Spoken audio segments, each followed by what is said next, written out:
What's the worst train experience you've ever had? 2017 was the year I learned what real fear feels like. It was the middle of winter, and I was taking an overnight train to see my mom. She'd just been rushed to the hospital after a heart scare, and I didn't even think twice about buying a last-minute sleeper ticket. I didn't care that the train was old, creaky, and smelled faintly of damp metal. I just needed to get to her. For the first few hours, it was uneventful. The yellow overhead lights buzzed quietly, people were dozing in their seats, and the rhythmic clack of the wheels almost made me fall asleep. I remember thinking, just a few more hours, and I'll be at her bedside. Then, just past midnight, the train slowed, and kept slowing, until it stopped completely. I looked out the window expecting to see a station, but there was nothing, just thick, black forest. The kind of darkness where you can't even tell where the ground ends and the trees begin. At first, I thought maybe it was a signal issue, but then the lights inside our carriage flickered once, twice, and went out. We were suddenly sitting in total darkness. The only sound was the wind howling outside, and the faint rustle of passengers shifting nervously in their seats. My phone had no signal. About 5 minutes later, I saw something moving outside my window, a small circle of light, like a flashlight, slowly sweeping back and forth. My first thought was, finally, the staff is here. But then I noticed the light wasn't coming from the trackside, it was coming from the forest. And then another light appeared, and another. Soon there were at least 4 flashlight beams bobbing in the dark, moving toward the train. Someone behind me whispered, "Those aren't railway workers." As the beams got closer, I could make out shapes,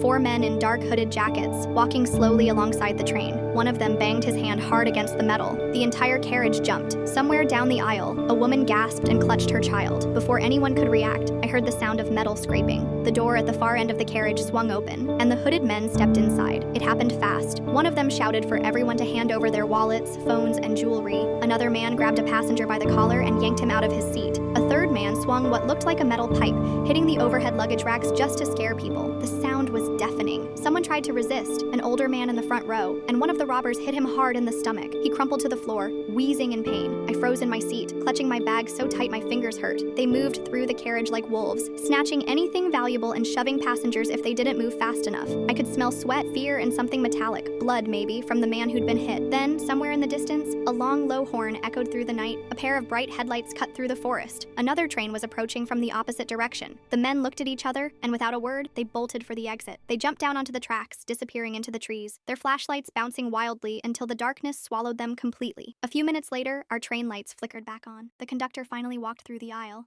his face pale, saying only that there had been a short technical delay and that we'd be moving again shortly. He never mentioned the robbers. No one did. When we finally reached the next station, I stepped onto the platform and felt my knees almost give out. I'd never been so relieved to be surrounded by people and bright lights. Even now, every time I'm on a train and it slows down in the dark, I find myself holding my breath, half expecting to hear those heavy footsteps coming down the aisle again.